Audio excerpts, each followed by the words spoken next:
नमस्कार, आदाब। आपके साथ मैं स्मिता शर्मा हूं और आप देख रहे हैं मेरा YouTube station Smita Sharma journalist. दोपहर के वक्त हम आपके लिए लेकर आते हैं दिन की सबसे बड़ी खबर की तमाम पहलुओं पर डिटेल्ड जानकारी। और इस वक्त जो खबर लगातार सुर्खियों में बनी हुई है वो है ईरान युद्ध।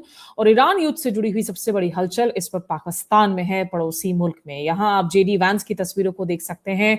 अमेरिकी उपराष्ट्रपति जो अब से कुछ देर पहले इस्लामाबाद के नूर खान एयरबेस में पहुंचे हैं अपने यूएस एयरफोर्स 2 विमान में फ्लाई इन करके।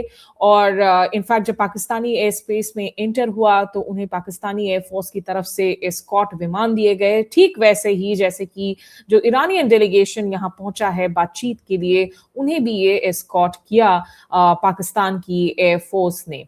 तो जेडी वैंस जो कि आज इस बातचीत का नेतृत्व कर रहे हैं अमेरिकी पक्ष की तरफ से, और ये बातचीत हो रही है सीज फायर को लेकर, जिस युद्ध विराम, संघर्ष विराम की घोषणा की पाकिस्तान के प्रधानमंत्री शहबाज शरीफ ने इस हफ्ते। और उसमें यह कहा गया था कि दोनों ओर बातचीत हुई है, बात बनी है। उन्होंने ठीक ऐसे वक्त पे इस बात का ऐलान किया था जिस दिन डोनाल्ड ट्रंप ने डेडलाइन दिया था कि अगर आज आप स्ट्रेट ऑफ हॉर्मुज खोलने के लिए स्वीकृति नहीं दे देते हैं तो फिर मैं ईरान की पूरी सभ्यता को ही वाइप ऑफ कर दूंगा। और उसके बाद हमने देखा कि किस तरीके से शहबाज शरीफ ने कहा कि दोनों ओर में जो है बातचीत के लिए मंजूरी हो गई है और अब इस्लामाबाद में ये बातचीत हो रही है। कल देर रात जो ईरान का प्रतिनिधिमंडल है वो पहुंचा था। जेडी वैंस के साथ आप यहां पर दो और जिन लोगों को देख रहे हैं, स्टीव विटकॉफ हैं जो कि डोनाल्ड ट्रंप के विशेष राजदूत हैं मिडिल ईस्ट में, और उनके साथ जो ये लंबे से इंसान हैं वो हैं जैरेड कुशनर जो डोनाल्ड ट्रंप के दामाद है। लेकिन कल देर रात आप देख सकते हैं जो ईरानियन डेलीगेशन आया जिसमें अब्बास अराक्ची जो कि ईरान के विदेश मंत्री हैं, जाने माने चेहरा हैं, और गालिबाफ जो कि उनके स्पीकर हैं संसद के, वो ईरानियन डेलीगेशन को लीड कर रहे हैं। और एक विशेष विमान में जिस तरह से वो आए, जहां मिनाब के स्कूल के बच्चों के स्कूल बैग सीट पर रखे हुए थे, उनकी फोटोज रखी हुई हैं। आप देखिए ये तस्वीरें गालिबाफ की जो ईरान की तरफ से एक रिमाइंडर के तौर पर पुट आउट किया गया कि देखिए इस ईरान युद्ध की वजह से कैसे आम लोगों की और छोटे छोटे बच्चों की जाने गई हैं। जो एलिमेंट्री स्कूल में बॉम्बिंग हुई जहां 7 से 12 साल की बच्चियों की जान गई, आज 40 दिनों से ऊपर ये जंग जारी है। और जिस तरीके से 1600 से ज्यादा लोगों की जान ईरान में गई है, 1600 से ज्यादा लोगों की जान उधर इजराइल का जो ऑफेंसिव चल रहा है लेबनान में उसमें गई है। और अगर आप देखें तो दो ईरान का डेलीगेशन आ रखा है, एक काफी बड़ा डेलीगेशन है, इसमें कुछ 14 लोग बताए जा रहे हैं। और आपको इसमें बता दें कि जो टॉप के जो नाम बताए जा रहे हैं इसका नेतृत्व कर रहे हैं मोहम्मद बागर गालिबाफ जो कि स्पीकर हैं पार्लियामेंट के, जैसे मैंने बताया। सैयद अब्बास अराक्ची, उनकी तो तमाम वीडियोस ही आजकल वायरल है। बहुत पढ़े लिखे इंटेलेक्चुअल हैं डॉक्टर अराक्ची, और भाषा में माहिर है। जैसे अली लारीजानी की हम बात करते थे कि वो इमैनुअल कैंट की थ्योरीज को पढ़ते थे, मैथमेटिक्स पर उन्होंने पढ़ाई की हुई थी, बहुत सारी भाषा बोलते थे। अराक्ची की भी एक बहुत प्रोमिनेंट छवि है एज ए निगोशिएटर, खास करके वेस्टर्न वर्ल्ड में। अली अकबर अहमदिया जो कि मेंबर हैं सुप्रीम नेशनल सिक्योरिटी काउंसिल के, वरिष्ठ नेता हैं, वो शामिल हैं। बागरी कांत जो कि डेप्यूटी हैं सुप्रीम नेशनल सिक्योरिटी काउंसिल के, वो इसमें शामिल हैं। नासिर हिम्माती गवर्नर रहे सेंट्रल बैंक ऑफ ईरान के, वो इसमें शामिल हैं। काजिम गारिबाबादी, मजीद ताख्ते रवांची जो डिप्यूटी फॉरेन मिनिस्टर्स हैं। इस्माइल बगाई ये भी स्पोक्स पर्सन है उनके फॉरेन मिनिस्ट्री के। मोहम्मद नबाविया जो कि मेंबर ऑफ पार्लियामेंट हैं। अबुल फजल अमोई जो कि मेंबर ऑफ पार्लियामेंट हैं। तो एक बड़ा डेलीगेशन है ईरान की तरफ से। और लास्ट मोमेंट तक ये सस्पेंस बना हुआ था कि ईरान इस बातचीत में शिरकत करेगा या नहीं करेगा, क्योंकि यही माना जा रहा है कि देखिए इस बातचीत में मुख्य रूप से 10 पॉइंट प्रपोजल पर बातचीत हो रही है। हालांकि डोनाल्ड ट्रंप ये कह रहे हैं कि ये खबर गलत है, हमने तो 15 पॉइंट का प्रपोजल दिया है, 10 पॉइंट वाली बात गलत है। लेकिन ईरानियंस बिल्कुल जो हैं अडिग हैं, और उन लोगों ने जो बातें दी हैं, ऐसा माना जा रहा है, कुछ खबरें आ रही हैं रिपोर्ट्स के अनुसार जो अभी तक कंफर्म नहीं हो पाई हैं, कि इनके काफी फ्रोजन एसेट्स को डीफ्रीज किया है अमेरिका ने एज अ प्री कंडीशन, ताकि ईरान इन टॉक्स में शामिल हो सके। स्ट्रेट ऑफ हॉर्मुज पर यह अभी तक साफ है कि ईरान बिल्कुल जस का तस बना हुआ है और उन्होंने कहा है कि फ्यूचर में यहां कितनी जहाज ट्रांजिट होती हैं उस पर एक सीमा लगेगी, एक सीमा तय होगी। हम उस पर एक ट्रांजिट टोल लगाएंगे और ओमान के साथ मिलकर संयुक्त रूप से ऑपरेट करेंगे, क्योंकि वो वही जॉइंट ऑपरेशंस अभी भी जारी ही है स्ट्रेट ऑफ हॉर्मुज में, क्योंकि कोस्टल स्टेट है ओमान यहां पर, अगर आप स्ट्रेट ऑफ हॉर्मुज को देखें। और उन्होंने कहा कि ये जो टोल हम कलेक्ट करेंगे, ये ईरान में आपने जितने हमारे civic infrastructure, train, universities, bridges को बॉम्ब किया है, उसके लिए एक रेपरेशन के तौर पर हम इस पैसे का इस्तेमाल करेंगे। लेकिन जो सबसे बड़ा पेंच फंसा हुआ है वो है लेबनान को लेकर, क्योंकि पाकिस्तान के प्रधानमंत्री शहबाज शरीफ, जिन्होंने इन बातचीत को लेकर अपने बयानों में कहा कि ये मेक और ब्रेक टॉक्स हैं, रीजनल पीस के लिए, वेस्ट एशिया की सिचुएशन के लिए, दुनिया भर की शांति के लिए। अगर ये टॉक्स टूट जाते हैं, देखिए पाकिस्तान को तो कुछ नहीं बिगड़ेगा, पाकिस्तान को ऑलरेडी बहुत वाहवाही मिल रही है इस बातचीत को, क्योंकि वो करने में कामयाब हुए हैं, एक फैसिलिटेटर कम से कम बनकर उभरे हैं कि जहां पर दोनों पक्ष आए, बातचीत करे। कोई फिक्स्ड ऐसा फॉर्मेट तय नहीं किया गया है कि यहाँ 5 लोग बैठेंगे, यहाँ 5 लोग बैठेंगे, बातचीत करेंगे। ये जो है दोनों जो मेन टॉक्स वाली टीम्स हैं उन पर छोड़ दिया गया है। वेन्यूज प्रोवाइड जरूर किए गए हैं, सीरीना होटल हो, इस्लामाबाद नेशनल कन्वेंशन हो, इस्लामाबाद में इतनी चाक चौबंद सुरक्षा की व्यवस्था की गई है कि परिंदा तक पर ना मार सके। 5-5 किलोमीटर दूर तक पूरी तरीके से जो है पेरीमीटर्स को बिल्कुल सिक्योर कर दिया गया है, क्योंकि पाकिस्तान को तो एक सबसे बड़ा खतरा रहता है कि अफगानिस्तान तालिबान की तरफ से हमले ना हो जाए। उनके साथ उनकी लगातार युद्ध की स्थिति बनी हुई है, उनके साथ अभी हाल ही में चीन में बातचीत हुई है।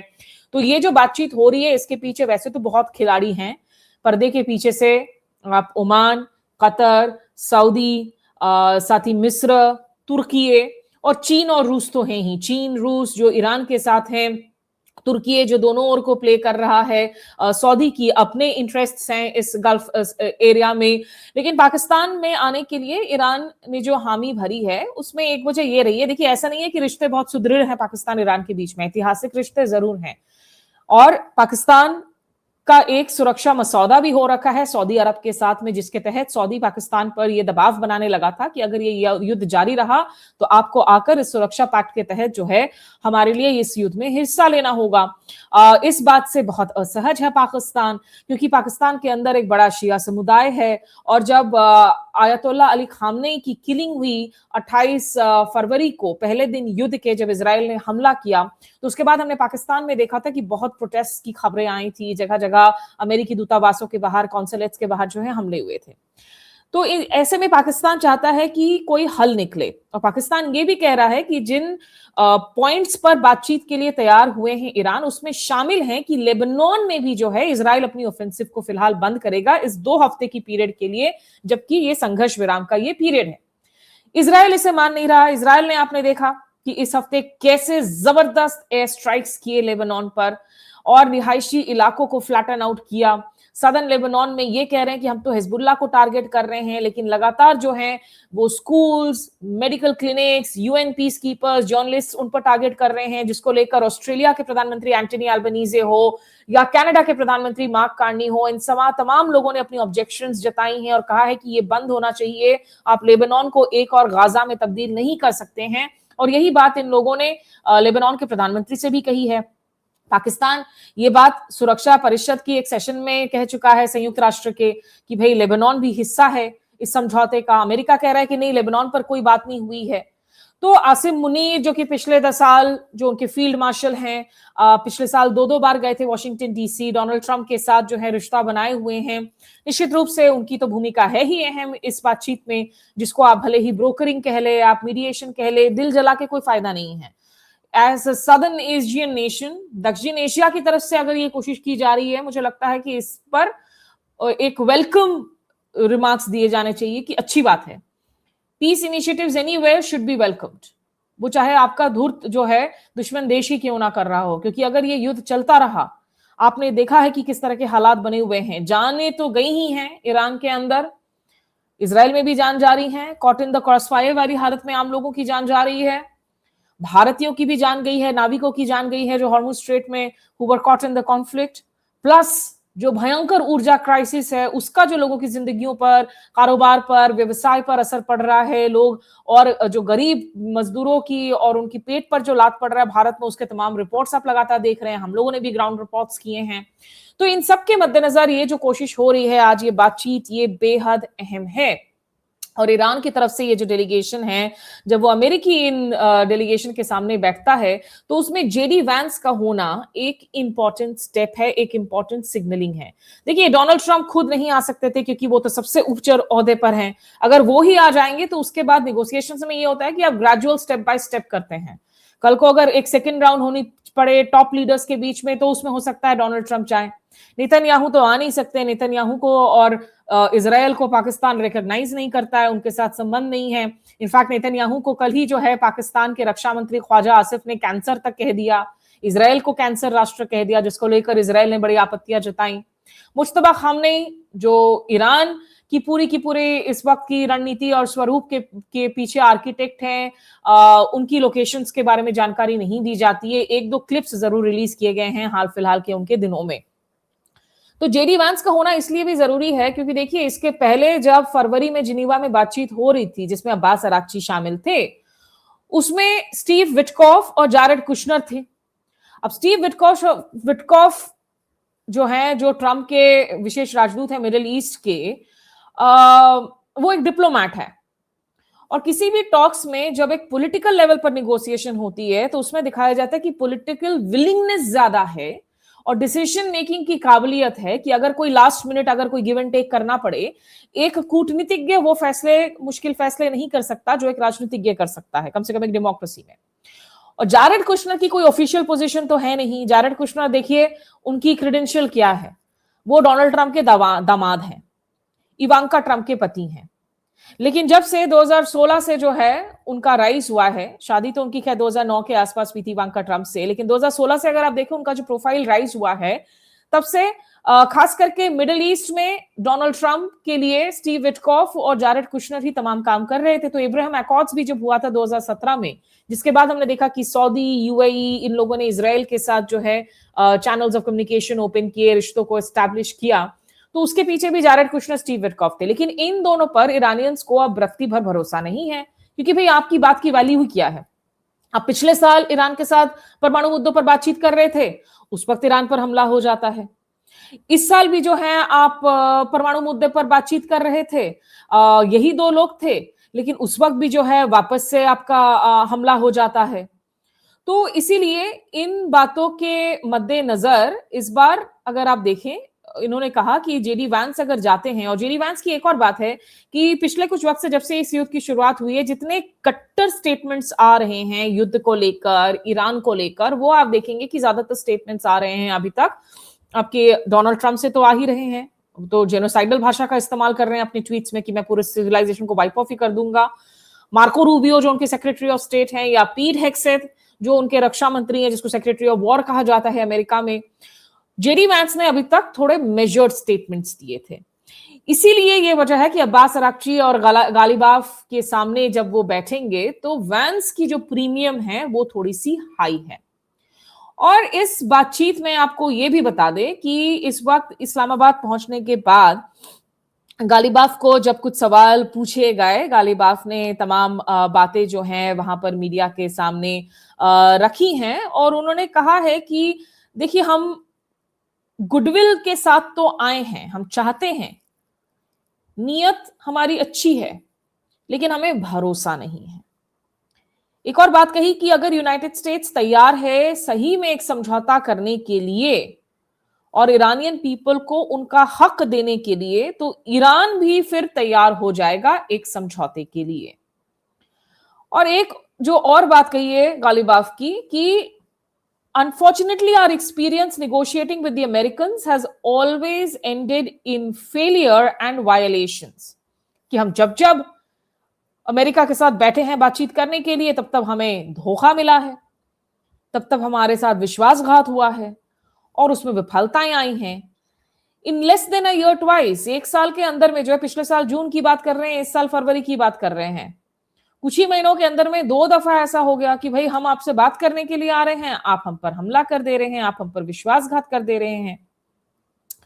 तो despite Iran's goodwill they attacked us and committed numerous war crimes. तो ईरान की तमाम गुडविल के बावजूद जो है आप लोगों ने हम पर हमले किए, आपने वॉर क्राइम्स जो हैं वो आपने कमिट किया है तमाम। तो ये बातें ईरान की तरफ से लगातार किए जा रहे हैं। बहरहाल इस मुद्दे पर डोनाल्ड ट्रंप ने क्या बातें कही हैं कुछ घंटों पहले, आइए आपको हम वो सुनाते हैं। Big thing. We'll find out what's going on. They're militarily defeated, and now we're going to open up the Gulf with or without them. But that'll be open. We're going to be, or the Strait as they call it, and I think it's going to go pretty quickly. And if it doesn't, we'll be able to finish it off one way or the other. It's going well. The Navy's gone. The Air Force is gone. All anti-aircraft is gone. The leaders are gone. The whole place is gone. So we'll see how it turns out. So it's JD, it's Steve, and Jared. They have a good team, and they meet tomorrow. We'll see how it all works out. You're not going to let them toll the strait, are you? I mean, it's international. No, we're not going to let that. It's international water. If they're doing that, nobody knows if they're doing that. But if they're doing that, we're not going to let that happen. What would a good deal look like for you? No nuclear weapon, number one. You know, I think it's already been regime change, but we never had that as a criteria.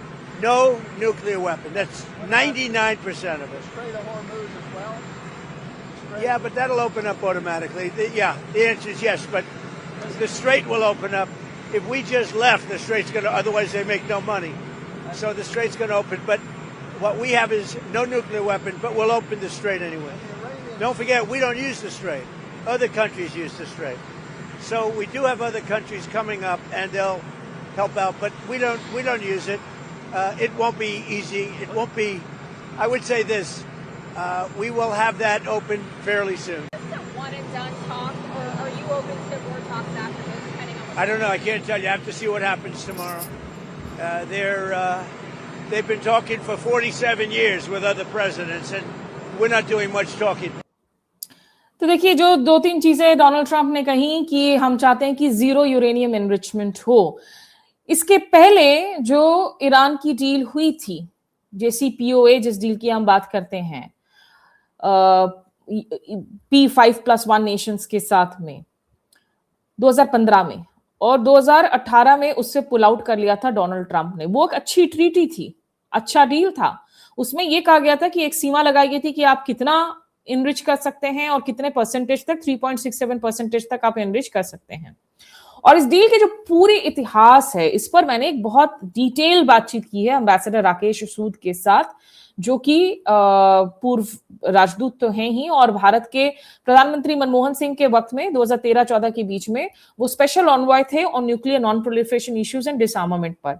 वो बातचीत को आप हमारे YouTube channel के live stream section पर जाकर आप देख सकते हैं। कल शाम हमने वो लाइव स्ट्रीम की थी, और बहुत अच्छी जो है वो पाठशाला है कि ये ईरान की जो न्यूक्लियर डील है, जो केंद्र में है इस पूरे विवाद में, इस रीजन में, आखिर इस डील को लेकर क्या पेच है। क्योंकि ईरान के अयातुल्लाह अली खामनेई ने 2003 में ये बयान तक दिया था कि भाई हम जो यूरेनियम एनरिच कर रहे हैं वो हम सिर्फ और सिर्फ एक शांतिपूर्ण परमाणु कार्यक्रम के लिए कर रहे हैं, हम इसे एक हथियार बनाने के लिए नहीं कर रहे हैं, क्योंकि हथियार बनाना जो है वो इस्लाम में हराम है। उसके खिलाफ उन्होंने एक तरीके का न्यूक्लियर फतवा तक जारी कर दिया था।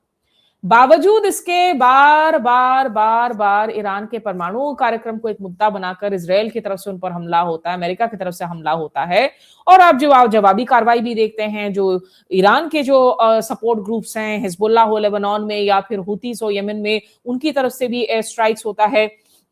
तो ये तमाम चीजें देखने को मिल रही हैं। और यहाँ एक जो सबसे बड़ा पेंच फंसा हुआ है, वो जो जैसा मैं बार बार बोल रही हूँ, वो है नेतन्याहू का पेंच। लेकिन उसके पहले आपको आइए एक बार फिर से दिखाते हैं कि ये जो बड़े चेहरे हैं ईरान के डेलीगेशन में, ये आखिर आपके कौन से चेहरे हैं। और इसमें ये भी बता दूं आपको कि ये आप देखिए, जो अब्दुल नासिर हिम्मती हैं, गवर्नर हैं ईरान के सेंट्रल बैंक के, वो इसमें शामिल हैं। सैयद अब्बास अराक्ची, जो कि फॉरेन मिनिस्टर हैं, विदेश मंत्री हैं, बहुत पॉपुलर हैं सोशल मीडिया पर। अली बागरी खानी, जो कि आपके डेप्यूटी हैं सुप्रीम नेशनल सिक्योरिटी काउंसिल के। अली अकबर अहमदिया, ये तमाम ऐसे लोग हैं। गालिबाफ, जो बहुत कम उम्र में ही वो मशाद के पास वाले इलाके से आते हैं और वहां उनकी का गृह प्रांत है। 20 साल की उम्र में ही जो है वो IRGC में जुड़ गए थे। बहुत बड़ा ओहदा रखते हैं। 1997 में वो IRGC के वायुसेना के कमांडर बन गए थे और साथ ही जो है वो जैसा उनका जन्म हमने कहा तोरक बे में हुआ था। वो एक साधारण परिवार में, धार्मिक परिवार था, मजदूर वर्ग के परिवार में जो है हुआ था।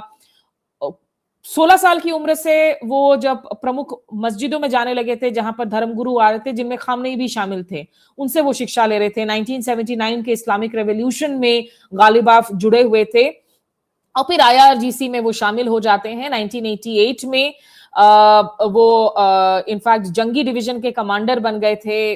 इराक युद्ध जब समाप्त हुआ, इराक युद्ध में उन्होंने हिस्सा लिया था। तो काफी जो है उनका एक अहम ओहदा है। अराक्ची को अगर आप देख लें तो ये 2000 के दशक से ही लगातार ईरान के जो परमाणु वार्ताएं हैं उसमें एक प्रमुख, एक लीड कैरेक्टर रहे हैं। विदेश मंत्री तो हैं ही और साथ ही इनका जन्म तेहरान में हुआ था। ये भी 1979 में रेवोल्यूशनरी गार्ड्स में शामिल हो गए थे। ईरान इराक युद्ध में ये भी शामिल हुए थे। इन्होंने फिनलैंड, एस्टोनिया, जापान में राजदूत का काम किया हुआ है। लगातार जो है 2013 में हसन रूहानी जब राष्ट्रपति बने हुए थे तो अब्बास अराक्ची जो उस वक्त के ईरान विदेश मंत्री थे, मोहम्मद जवाद जरीफ, उनकी वार्ता का टीम भी का भी हिस्सा थे। तो ये ईरान के टॉप फेसेस हैं जो कि इस बातचीत में शामिल हैं, जो इस्लामाबाद में आज पहुंची हुई है।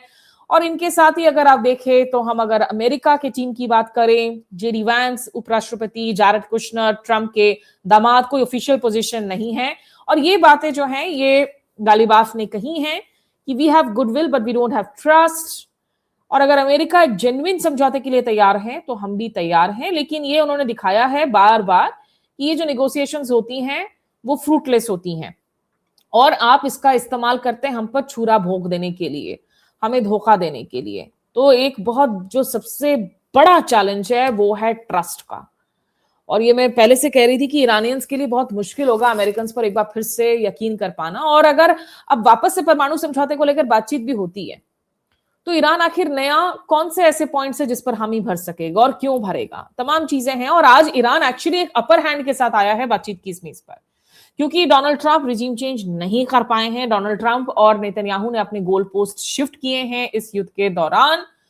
नेतन्याहू जो कह रहे हैं कि लेबनान पर हमारे हमले जारी रहेंगे, हालांकि जब मार्क कार्नी, एंटनी अल्बनीजे, स्पेन के पेड्रो सैंचेज, इटली की जॉर्जिया मेलोनी, तमाम नेताओं ने उन पर दबाव बनाया है। तो अब कहा जा रहा है कि वो संडे को लेबनान की सरकार के साथ बातचीत करेंगे, क्योंकि लेबनान में एक पॉलिटिकल आउटफिट है हिजबुल्लाह, उनकी एक मिलिशिया विंग भी है।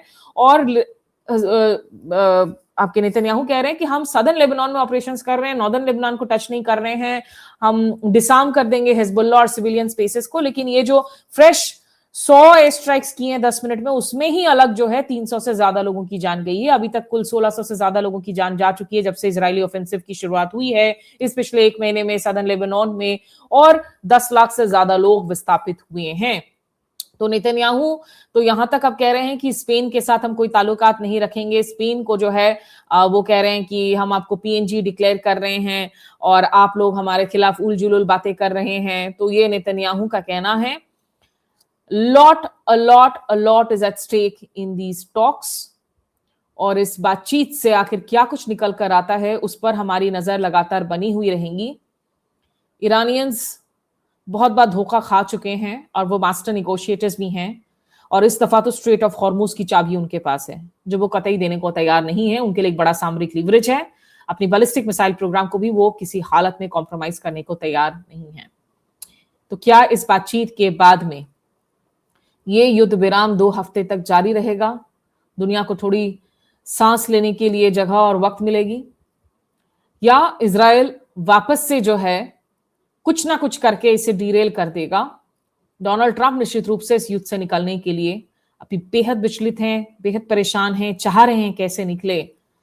तो एक तरफ वो अपिंग दी एंटे वाले अपनी रेटोरिक का इस्तेमाल करते हैं, लेकिन दूसरी तरफ कहीं ना कहीं ये कोशिशें हैं कि इस बातचीत से कोई बात बने।